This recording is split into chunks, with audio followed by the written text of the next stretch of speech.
தீர்க்கதரிசியின் புஸ்தகம் 7ஆம் அதிகாரம் 15ஆம் வசனத்தில் ஆண்டவர் உங்களுக்கு ஒரு வாக்கு கொடுக்கிறார்.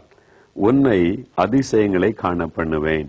உங்களை பார்த்துதான் ஆண்டவர் சொல்லுகிறார், என் மகனே, என் மகளே, நான் உன்னை அதிசயங்களை காண பண்ணுவேன். நீ படித்து கொண்டிருக்கிறாயா? உன் படிப்பில் ஒரு அதிசயத்தை செய்வேன் என்று ஆண்டவர் சொல்லுகிறார்.